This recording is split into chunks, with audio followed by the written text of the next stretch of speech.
Boa tarde a todos e a todas. Que a graça do nosso Senhor Jesus Cristo seja com todos nós. Meus irmãos, grande alegria estarmos aqui nesses dias. Gratos a Deus por esse congresso, pela ação missionária.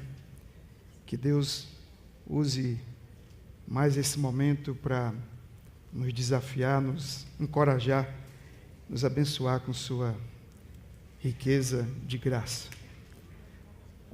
Quero pedir para você abrir sua Bíblia no livro do profeta Jonas. Nós leremos uma porção no capítulo 4. Livro do profeta Jonas, capítulo 4.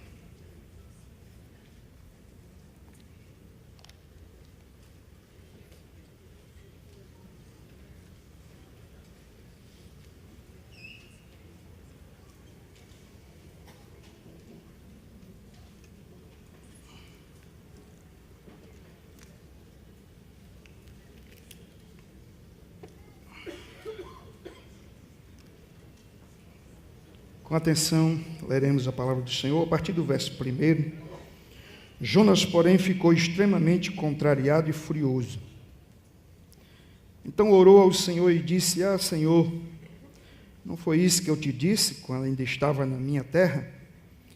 Por isso é que fugi depressa para Tarsis, pois sabia que és Deus compassivo e misericordioso, paciente e cheio de amor, e que te arrependes do mal. Ó Senhor, agora tira-me a vida, pois para mim morrer é melhor que viver. O Senhor respondeu: é razoável essa tua ira? Então Jonas saiu da cidade e sentou-se ao oriente dela. Ali armou uma tenda e sentou-se debaixo dela à sombra, até ver o que aconteceria à cidade. O Senhor Deus fez crescer uma planta acima de Jonas, para que lhe fizesse sombra sobre a cabeça, a fim de livrá-lo do seu incômodo. Jonas ficou muito contente por causa da planta. Mas no dia seguinte, ao nascer do sol, Deus enviou uma lagarta, que atacou a planta, e ela secou. E aconteceu que, aparecendo o sol, Deus mandou um vento oriental quente, e o sol bateu na cabeça de Jonas, e com toda a sua alma, ele desmaiou e desejou morrer, dizendo: para mim, morrer é melhor que viver. Então Deus perguntou a Jonas: é razoável essa tua ira por causa da planta? Ele respondeu: é justo que eu me ire a ponto de desejar a morte. O Senhor disse: tens compaixão da planta, que não cultivaste, nem fizeste crescer, que numa noite nasceu e na outra noite morreu. E não teria eu compaixão da grande cidade de Nínive, onde há mais de 120 mil pessoas, que não sabe discernir entre a mão direita e a esquerda, e também muito gado? Que Deus aplique sua palavra em nossos corações. Vamos orar. Senhor, nós estamos aqui na tua presença, e somos gratos pela riqueza desse amor que nos alcançou, nos tirando das trevas para o reino de luz. Mas também é verdade que, em contrapartida, muitos outros caminham presos debaixo do domínio do pecado, caminhando a passos largos para a condenação eterna. E só há uma maneira de que esse rumo seja alterado, essa trajetória seja mudada, pela pregação do Evangelho. E o Senhor comissionou pessoas fracas como Jonas e como nós que estamos aqui. E por isso nós clamamos que o Senhor nos conceda graça sobre graça, a fim de que possamos cumprir a missão que o Senhor nos confiou. Fala o coração de cada um aqui presente, segundo a tua bondade. Usa-nos para a tua glória. E em nome de Jesus nós oramos. Amém. Meus irmãos, eu tentei conciliar o tema com a mensagem do profeta Jonas, o tema desse congresso. De modo que o nosso tema é compaixão, a resposta de Deus às realidades que não podemos ignorar. Olhando para o livro do profeta de Jonas, a título de introdução, eu gostaria de destacar 3 verdades, que na realidade são 3 princípios que norteiam a obra missionária, não apenas aqui em Jonas, mas em toda a Bíblia. O primeiro deles é que missão é Deus dando-se a conhecer pela pregação bíblica. Quando Deus decidiu que se revelaria aos homens, Ele decidiu que o faria pela sua palavra. E é por isso que a fala de Deus aqui no capítulo 1, assim como no capítulo de número 3, depois de todos os episódios que envolvem Jonas, é uma só. Jonas, você vai se levantar e vai pregar a minha palavra para Nínive. Portanto, pregação bíblica é o meio que Deus determinou para alcançar pecadores. Afinal, a fé vem pelo ouvir e ouvir a palavra de Deus. Deus não conta com outro veículo senão a pregação da palavra. E ela dá-se através de gente como você, eu e Jonas. E é importante citar um exemplo do Novo Testamento. É o caso de Pedro, envolvendo Cornélio. Deus poderia ter salvado Cornélio de uma outra maneira se ele quisesse, mas ele propôs que seria pela pregação. Assim é que ele cria toda uma logística aparentemente trabalhosa, mas é o meio que Deus vai usar. Deus manda anjos na casa de Cornélio, não para pregar para Cornélio, mas para que Cornélio envie uma comitiva até Pedro. Enquanto isso, em tempo real, Deus está mudando o coração de Pedro, para que ele entenda que ele não pode continuar vendo como impuro aquilo que Deus purificou. Ou seja, ele precisa pregar não apenas para os judeus, mas também para os gentios. E depois dessa visão, Pedro foi convencido a ir até Cornélio e pregar. Diga-se, ele precisou entender que ele não era mais santo do que Deus. Ele não podia continuar tendo como imundo aquilo que Deus queria consagrar para si. E quando Pedro chegou ali e começou a pregar, ele não conseguiu terminar sua mensagem. Diga-se que a mensagem era totalmente cristocêntrica. E nem bem ele começou a pregar, o Espírito Santo já veio, confirmou, selou no coração daquelas pessoas a mensagem pregada, a mensagem do Evangelho, a mensagem que redime pecadores. A segunda verdade que fica claro aqui, como princípio missiológico no livro de Jonas, é que missão é uma intervenção soberana da graça de Deus. O livro de Jonas é o tempo todo Deus intervindo. Deus usa todos os meios que Ele quer e converge todos esses meios para que a obra missionária aconteça. Ele move os céus, a terra e o mar. Ele faz um missionário que não quer pregar, e Deus converte, mesmo quando ele torce contra. Apesar desse povo ser o povo mais terrível da época, o mais corrupto, o mais idólatra, o mais feiticeiro, o mais cruel, Deus não depende dessas condições, porque tudo é resultado da sua intervenção soberana e da sua graça inefável, irresistível e absolutamente eficaz. A terceira grande verdade que nós encontramos é que missão é a compaixão de Deus prevalecendo sobre as paixões humanas. De um lado, nós encontramos as paixões de Jonas, preso por uma ideologia, pelo patriotismo, pelo nacionalismo, por uma visão humana pequena e extremamente geográfica. De um outro lado, uma nação presa pelas paixões do pecado, num grau de depravação quase que absoluto. Mas contra todas essas paixões, prevalece a compaixão de Deus. O livro de Jonas é a maior demonstração de que Deus, de fato, amou o mundo de tal maneira que deu o seu único filho para que todo aquele que nele crê não pereça, mas tenha vida eterna. Afinal de contas, ninguém está sendo salvo aqui, senão em Cristo. Porque Deus não justifica pecadores, Deus não perdoa pecadores, a menos que os seus pecados sejam castigados. E esses pecados permaneceram debaixo da paciência de Deus, até que na cruz Cristo os expiou e aplacou a ira de Deus.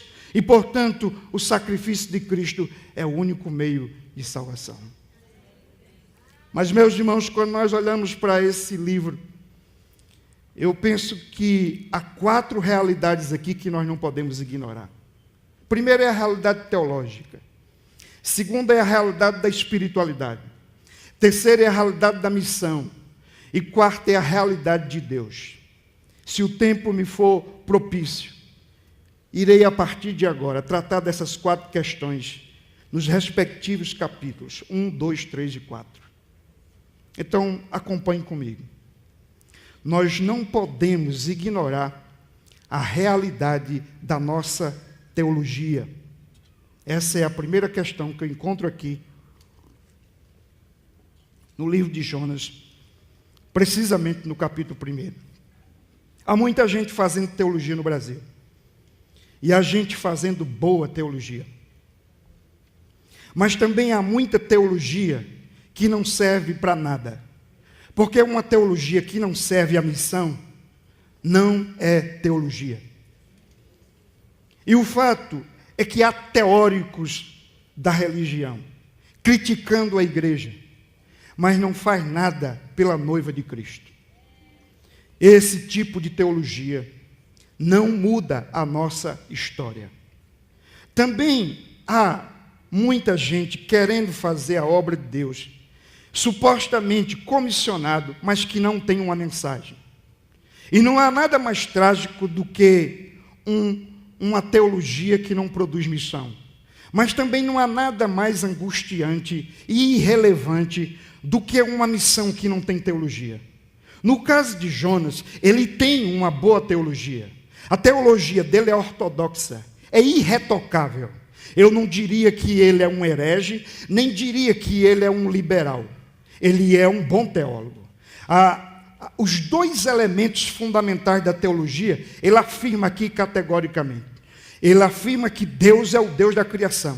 E ele afirma que Deus é o Deus da redenção. Ele diz no capítulo 1 que Deus, o Deus dele, criou o céu, a terra e o mar. Portanto, ele está dizendo que Deus é maior do que todos os fenômenos da natureza, porque Deus controla todos esses fenômenos. Ele é o Deus da criação. Mas ele também está dizendo no capítulo 2 que a salvação pertence a Deus. Essas 2 verdades resumem muito bem a teologia de Jonas. Mas preste atenção, há outros elementos. Por exemplo, no capítulo 1, versos 1 e 2, assim como no capítulo 3, versos 1 e 2, o livro de Jonas nos mostra que Deus é imutável em seus propósitos. As circunstâncias não alteram o propósito de Deus. Quando nós olhamos para a questão da criação, Deus controla o vento, controla o mar, dá ordem aos peixes, faz uma planta nascer e morrer, porque ele envia um germe e o germe faz tudo acontecer. Assim sendo, o Deus de Jonas é o Deus da salvação, é o Deus da providência, é o Deus que age, intervém e ninguém pode impedir. Porém, por que a teologia de Jonas se revela defeituosa? É quando Jonas tenta divorciar o que Deus juntou. Deus juntou missão e teologia e missão. E o que Deus uniu, não separe nem os teólogos nem os missiólogos. Quando Jonas tenta divorciar aquilo que Deus juntou, ele se perde. Deus já havia comissionado Jonas para pregar ao seu povo, conforme está em 2 Reis, capítulo 14. Só que naquela época, quando Deus mandou ele pregar para os judeus, a mensagem era que Deus faria aquela nação prosperar. Agora Deus os chama com uma outra tarefa, a natureza da missão mudou um pouco. E Jonas, então, se vê intrigado, por que não dizer, desnorteado, decepcionado, atordoado. Ele decide que não irá até Nínive pregar a mensagem que Deus o comissionou. E Jonas, por que Jonas não vai? Sabe por que Jonas não quer ir? porque ele não quer correr o risco de ver Deus salvando. Ora, aquilo que todo missionário sonha ver acontecer, todo pastor sonha ver acontecer na sua igreja, Jonas teme que aconteça. Jonas, você deveria sair correndo imediatamente e pregar arrependimento de pecado para aquele povo. Porque há uma expectativa de que Deus vai salvá-los. Jonas sabe que se fosse para condenar, Deus não precisaria mandar pregar. Porque a criação já torna o homem indesculpável. Mas se Deus manda pregar, é porque existe uma possibilidade que Deus queira salvar. E Jonas não quer correr esse risco para livrar Deus dessa tragédia, dessa traição a Israel. Ele diz, melhor eu não ir. Meus queridos, o fato é que aqui encontramos um problema. Jonas havia tornado a sua teologia refém da sua ideologia.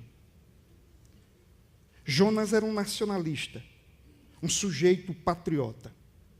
Mas antes de ser nacionalista, Jonas era profeta de Deus. Antes de colocar sua ideologia acima da teologia, ele deveria colocar a teologia a serviço da missão.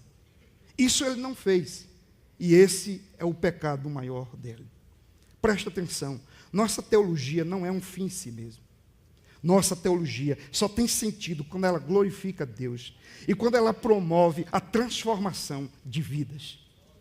E, portanto, Jonas deixou de observar esse detalhe importantíssimo. A Assíria era o inimigo de Israel. E parece que Jonas prefere um israelita meramente confessional do que um assírio convertido. Jonas, certamente, jamais entenderia Jesus Cristo, que comeu com pecadores, pregou para samaritano, deu oportunidade a gentios, expulsou os demônios, conversou com prostitutas. Enfim, Jesus nunca estabeleceu nenhuma barreira geográfica. Jamais tratou ninguém com base nas questões étnicas, raciais ou qualquer outra coisa. Sabe por quê? Porque antes de Deus ser o Iavé, o Deus de Israel, Ele é o Elohim, o Deus das nações, que criou todas as coisas. E a razão porque Israel falhou e a igreja primitiva demorou a entender que a missão era multirracial é porque ficaram apegados na ideia de que Deus era um Deus tribal, de que Deus era o Deus de Israel somente. Presta atenção, Israel era o povo exclusivo de Deus, mas Deus não era o Deus exclusivo de Israel. A igreja é o povo de Deus, mas Deus não é apenas Deus da igreja. Deus é o Deus da criação, Deus é o Deus das nações. Deus está operando na igreja, mas o reino transcende a igreja. Deus opera para além das quatro paredes.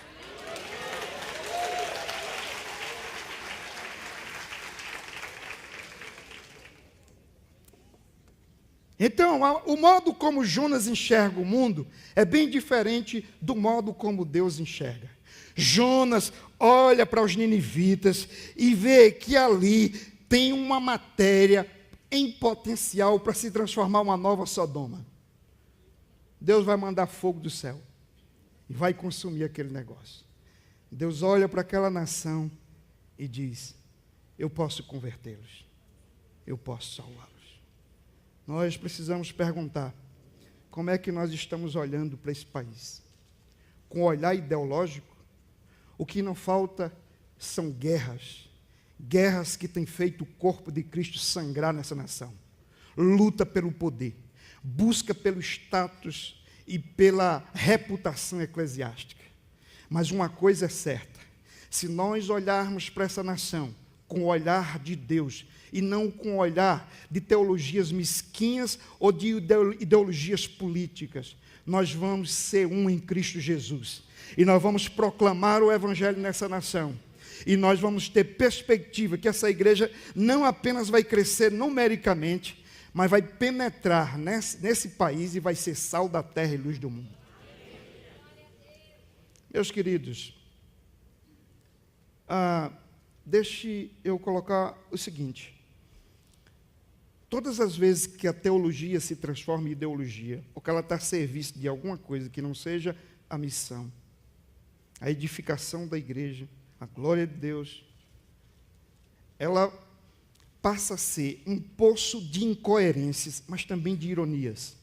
Deixa eu citar algumas aqui.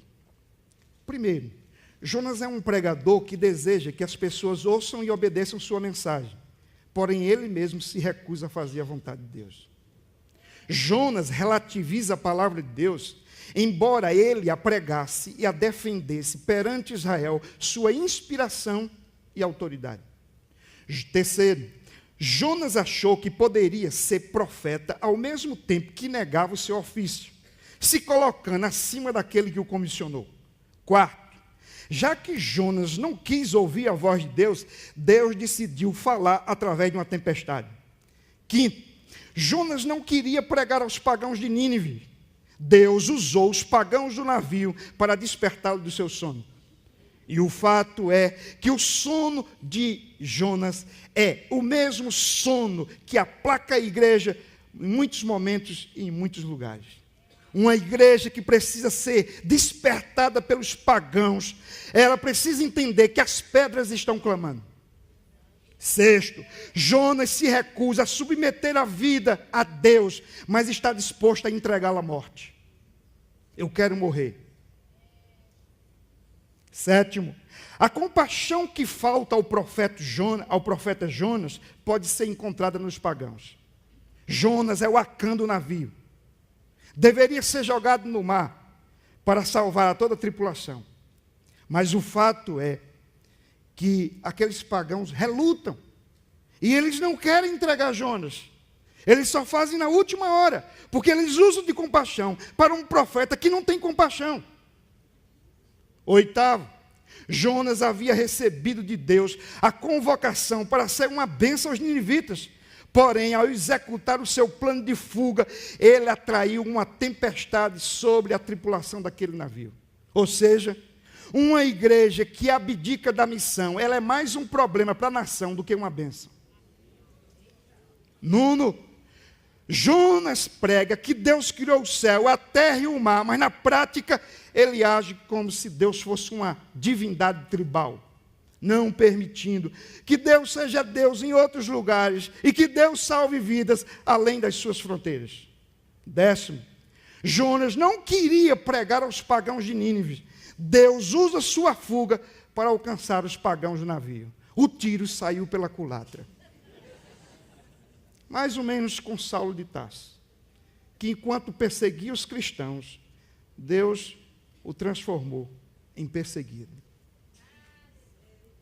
Uma vez que Deus não patenteou, não estatizou, não privatizou a salvação, nem nas mãos de Israel, nem na igreja romana, nem na minha igreja, nem na sua, nem através de nenhuma denominação ou líder religioso, ele é livre para salvar quando quer, onde quer. E por isso, a glória da salvação é dele. O tributo pertence a ele, porque ele é o Deus que salva.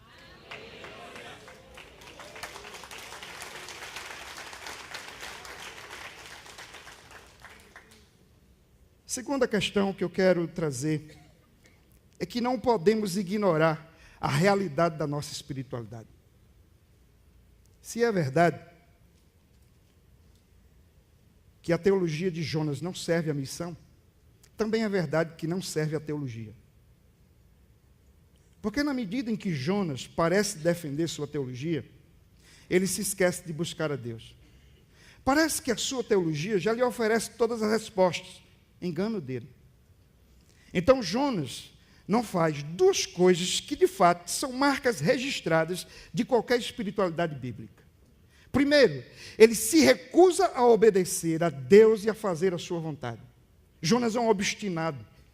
Absolutizou sua vontade, seus desejos, seus sentimentos, acima da voz e do propósito do Senhor. Comprou uma passagem, entrou no navio, deitou-se e dormiu um sono tranquilo. Até que toda a calmaria foi interrompida com um terrível tempestade. Tudo estava dando certo. Mas não estava certo. Coisas erradas podem funcionar por algum tempo, mas depois desmorona. Afinal, toda casa que não está edificada sobre areia não prevalecerá. Toda casa que estiver edificada sobre areia não prevalecerá no dia da tempestade. E a casa de Jonas caiu. Acordado pelos pagãos, ele se deu conta de que havia uma grande tempestade. Mas perceba, ele estava tranquilo, em paz. Se você dissesse, Jonas, o que é que você está fazendo? Não, eu estou em paz comigo mesmo. Minha consciência não acusa de nada. Cuidado com suas escolhas e decisões. Não estabeleça a sua mente como crivo para determinar aquilo que é certo ou errado. Antes de tudo, ouça o Espírito, ouça a palavra de Deus, ouça o mundo, como disse John Stott. O plano de Jonas, portanto, parecia perfeito, mas ele foi confrontado com a ira de Deus. A disciplina do Senhor veio sobre aquele homem. Meus queridos, se a vontade de Deus é boa, agradável e perfeita, e nós cremos nisso, por que optamos pelo nosso humanismo, pelo nosso antropocentrismo, pelos nossos ideários individualistas e egoístas? A verdade é que submeter-se a Deus é o princípio número 1 do verdadeiro cristianismo. Quem quiser vir após mim, negue-se a si mesmo, tome a sua cruz e só aí siga-me. Sem negar a si mesmo. Cristianismo é uma farsa, é uma fraude. Não existe cristianismo, a menos que o velho homem morra e um novo homem, ressuscitado em Cristo, não mais em Adão, viva para a glória de Deus. Jonas confessa que se apegar aos ídolos é privar-se do verdadeiro Deus. Está no capítulo 2 e o verso 8. O que é que ele quer dizer? Eu penso que Jonas aqui, na oração do ventre do peixe, ele está se dando conta que, de fato, ele está vivendo uma vida idólatra. Há muitos cristãos que não admitem que são idólatras, porque estão dentro de uma igreja evangélica. Mas lembrem-se, na pós-modernidade, o ídolo saiu da parede, está no coração. Vivemos o pecado da egolatria, em que o ego é a divindade preferida de cada um. O culto à personalidade e tudo mais. E qual é o ídolo de Jonas? O ídolo de Jonas é a sua teologia, agora caracterizada por uma ideologia. Ora, todas as vezes que a gente coloca a nossa ideologia, o nosso ministério, a nossa vocação, seja lá qualquer coisa que Deus tenha nos concedido, a serviço de nós mesmos, ou em cumprimento dos nossos ideários, entenda, ali está um ídolo que está usurpando a glória de Deus, e Deus não dá a sua glória a outro. É necessário que os ídolos morram, que os bezerros de ouro sejam tirados do nosso coração, para que o Senhor seja Deus na nossa vida. Segundo, Jonas tem dificuldade em construir uma vida de oração. Há pessoas que oram por afeição, e há outros que só oram na aflição. E Jonas só ora na desgraça. Na oração de Jonas, a palavra usada foi invocar, cujo sentido é de angústia, desespero e preocupação. Oração, meus irmãos, é uma das coisas mais íntimas que pode existir. E ninguém pode orar sem que antes desobstacule aquilo que representa um impedimento para a comunhão com Deus. E Jonas não ora. Olha, Deus chama, ele não diz assim, vou orar. Ele compra passagem e ele não diz, vou orar. Ele entra no navio e ele diz, vou dormir. Os pagãos estão orando e Jonas dormindo. Então descobre que Jonas é o Acã. E diz, nós vamos ter que te jogar. Ele diz, joga. Ele não diz, me dá 5 minutos para orar. E não está muito claro, mas parece que no primeiro dia, no ventre do peixe, ele não orou, no segundo não orou, só orou no terceiro. Ou seja, quando ele estava entrando no estado de putrefação, ele disse, agora eu vou orar. Se nos recusamos a fazer a vontade de Deus, se deixamos de orar assim como Jonas, é possível que a nossa espiritualidade não seja melhor quando testada do que a dos pagãos. Observe uma coisa.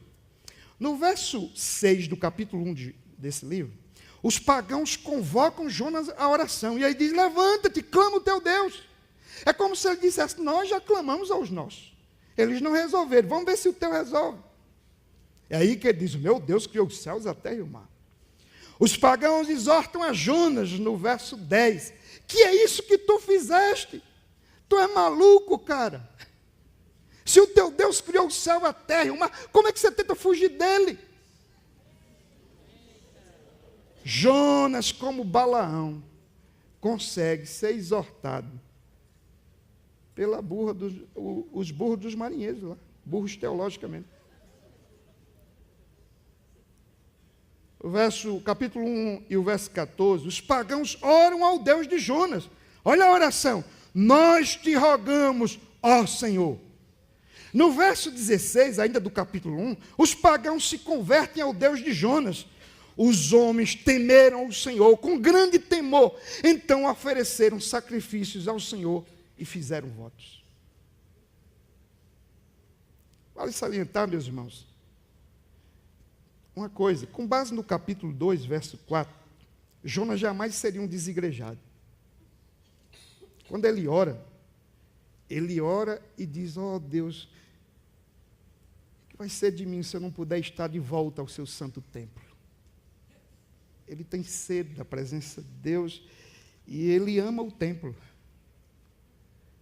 A pergunta é, Jonas, por que você ama o templo e você não ama as pessoas que Deus criou? Jonas, por que você quer cultuar, mas não quer fazer missão? Que bom, Jonas, que você não quer ser um desigrejado. Mas, Jonas, seja alguém que ama a igreja de Deus, promovendo o bem dessa igreja. E a melhor maneira de você fazer isso é abençoando as nações. Jonas tem dificuldades com sua espiritualidade. Jonas era um profeta que precisava redescobrir Deus. No verso 7, ele diz que lembrou-se de Deus. E você havia esquecido, Jonas? Possivelmente. Porque para fazer tudo o que ele fez, ele havia esquecido de Deus. Aqui, presta atenção.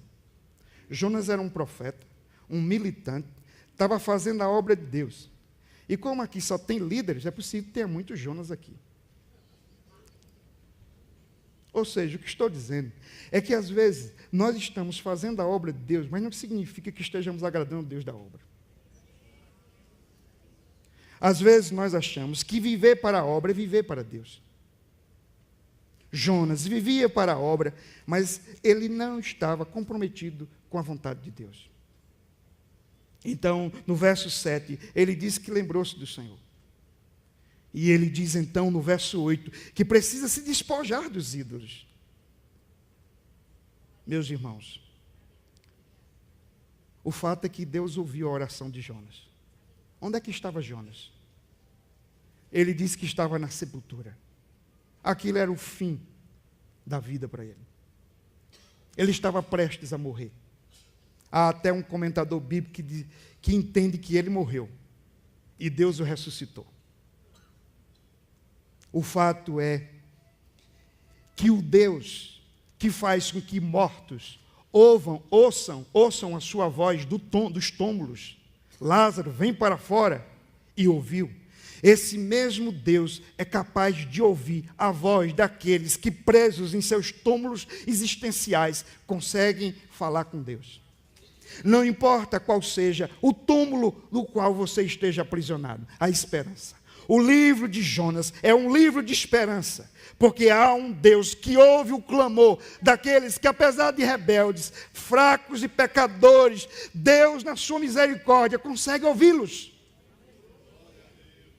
E então, tudo que a igreja precisa fazer nesse país é se levantar em oração e sairmos dos nossos túmulos para fazer a obra de Deus.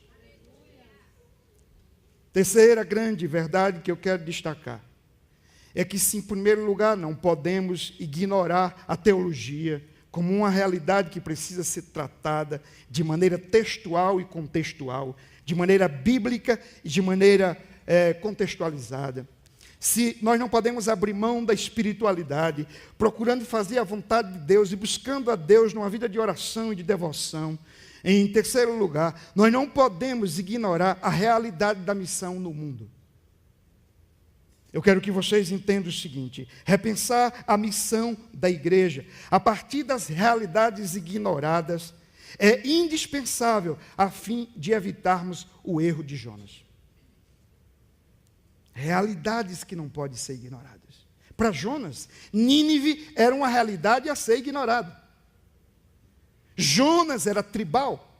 Jonas era nacionalista. Ele não se interessava por estrangeiros. E, portanto, essa é uma realidade a ser ignorada por gente que trata a missão dessa maneira. E quantos de nós ainda continuamos a ignorar realidades que estão bem diante dos nossos olhos? Olha só, a Assíria ficou conhecida pelos seus métodos de guerra, marcados pela crueldade e pelo terror. Os assírios costumavam matar crianças, arrancar as mãos, os olhos, o nariz e as orelhas dos seus oponentes. Tiravam-lhes a pele do corpo e nus os espetavam em estacas até que morressem. Está aqui a razão para justificar Jonas. Jonas está justificado em não querer pregar para a gente assim. Mas presta atenção, se Jesus veio buscar e salvar o que se havia perdido, é para a gente assim que Jonas tinha que ir, que nós temos que ir. E ideologicamente esse povo tem que morrer, mas de acordo com a teologia que desemboca em missão, esse é o povo certo para que a igreja invista. É naqueles que não tem mais jeito, naqueles que não tem vez, naqueles que não têm voz, daqueles que estão fadados à absoluta desgraça, aqui e na eternidade. Foi para esse que o Senhor veio. Observe aqui, meus irmãos, a prova de que a salvação pertence ao Senhor, conforme disse Jonas em 2:9, e a prova de que salvação é pela graça somente, mediante a fé. Aquilo que a reforma afirmou há 500 anos. Porque olha para esse povo e olha para o missionário. A depender do missionário, esse povo vai para o inferno. E a depender dos méritos desse povo, também vai para o inferno. Mas Deus é maior do que o missionário. E Deus é maior do que o povo. Deus é o Deus que salva. O rei de Nínive normalmente era implacavelmente piedoso. Agora ele está falando de compaixão. Porque ele está descobrindo que Deus é melhor do que ele. Que Deus é o Deus da graça e da compaixão. Agora presta atenção. Deus usou um missionário que não queria pregar. Depois de sair do ventre de peixe e ir ali ainda contra a sua vontade, Deus usou. E aconteceu, talvez a maior reunião de conversões. No dia de Pentecostes foram 3.000. No 4º século, João Crisóstomo batizou 3.000 pessoas numa só vez, num só dia. No avivamento de País de Gales, que durou alguns poucos anos, pelo menos 100.000 pessoas foram alcançadas. Na Reforma Protestante, centenas e milhares de pessoas vinham das trevas para a luz. Mas possivelmente nada foi tão grande como o que aconteceu aqui nos dias de Jonas. Se Deus usou um profeta rebelde, ideologizado, para alcançar uma nação perversa, Jesus hoje brada nesse auditório e diz: aqui está alguém que é maior do que Jonas. Aqui está alguém que é maior do que Jonas. É por isso que ele diz: aquela geração ouviu a um profeta como Jonas, e vocês se recusam a ouvir a mim, disse Jesus. Naquele dia, a geração de Jonas sentar-se-á e julgará a vocês. Porque aqui está quem é maior do que Jonas. E olhe para essa nação, olhe para as ideologias que estão aí, olhe para a quebra dos valores, para o secularismo. Olhe para a pecaminosidade que reina nessa nação, e você ficará desanimado e desfalecido. As coisas não acontecem no campo missionário, não acontecem lá na igreja, e você pensa em desistir, mas lembre-se, há alguém que é maior do que Jonas. E esse alguém, depois de estar 3 dias no ventre da terra, ressuscitou, está à direita de Deus. Ele é maior do que Jonas.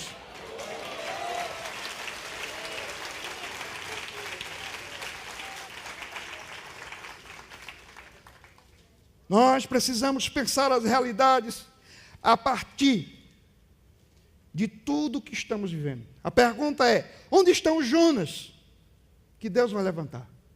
Porque se Deus levantar, até Jonas vai. Mas onde estão as Nínives que Deus quer alcançar? Os meninos de rua, os drogados, a promiscuidade que avança nessa geração. Onde estão aqueles que Deus quer transformar?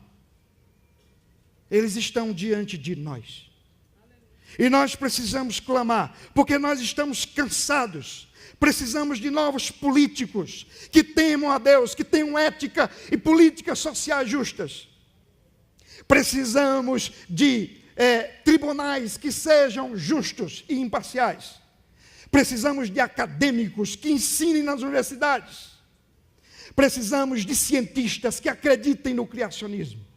Precisamos de gente que ame e creia na palavra de Deus. Precisamos de uma nova geração e não o que estamos vendo. O que é que está acontecendo? 60% dos nossos jovens entram para as universidades e se desviam. Cadê a base de fé? Cadê a doutrina? O que é que nós estamos firmados?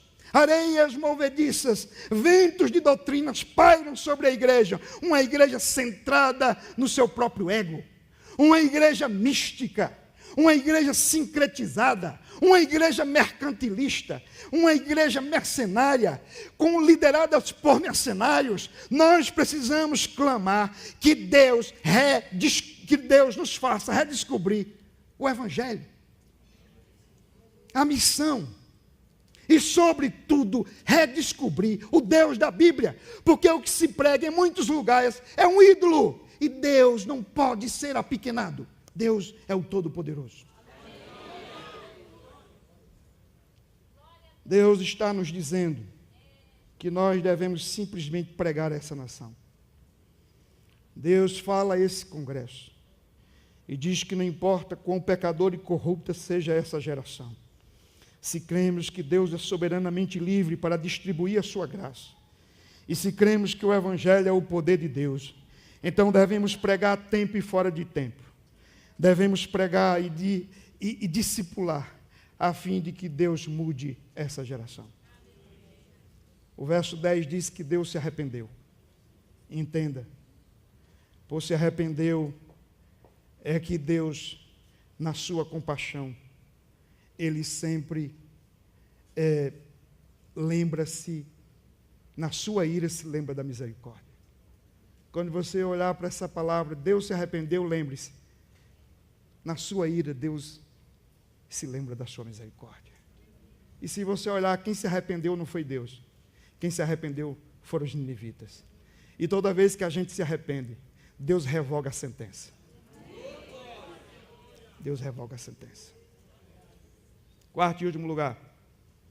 Não podemos ignorar a realidade de Deus.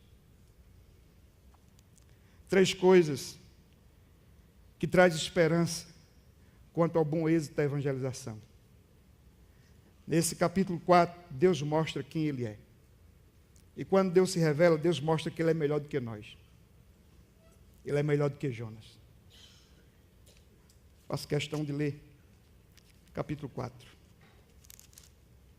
Olha os versos 1 e 2. Jonas, porém, ficou extremamente contrariado e furioso. Então orou ao Senhor e disse: Senhor, não foi isso que eu te disse quando ainda estava na minha terra?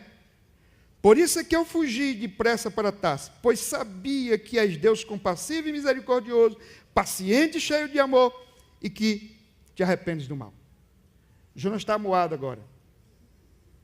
Já viu o menino quando fica moado? Jonas está moado.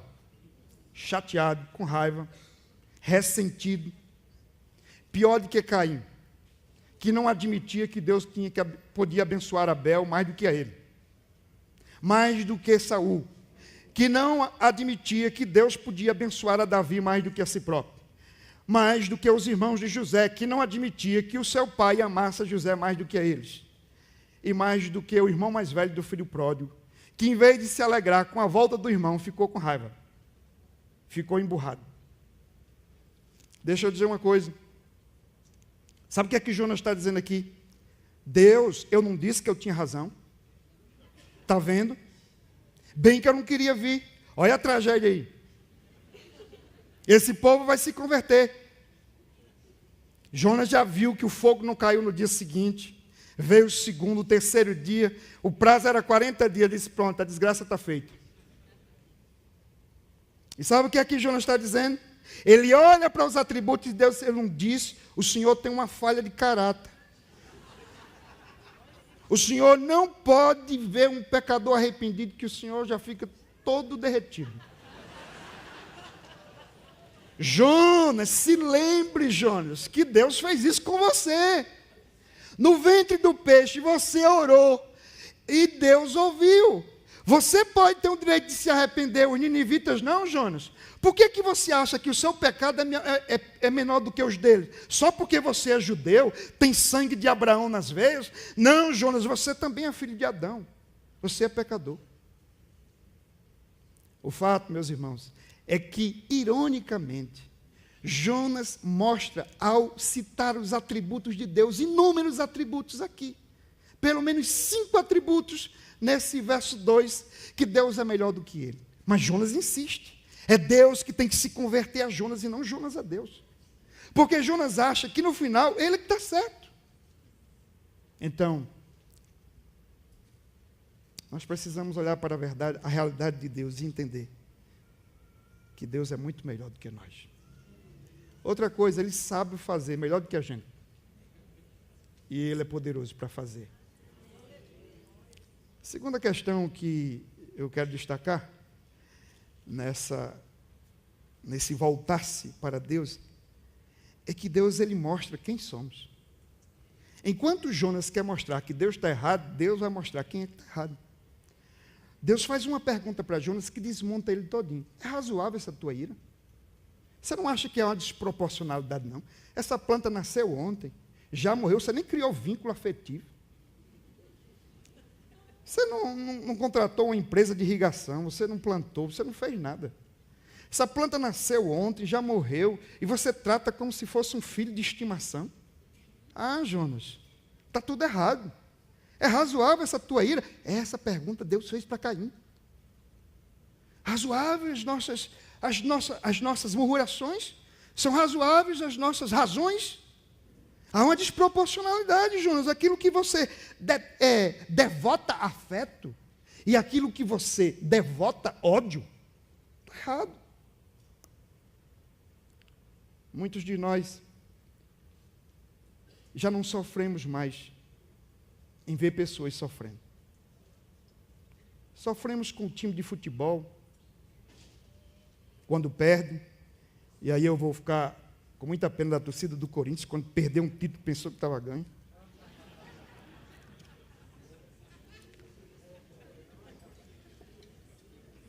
A gente sofre com o cachorrinho que adoece, com a grama que fica amarelada, com o carro que bate, com a empresa que vai mal, mas já não sofre por gente.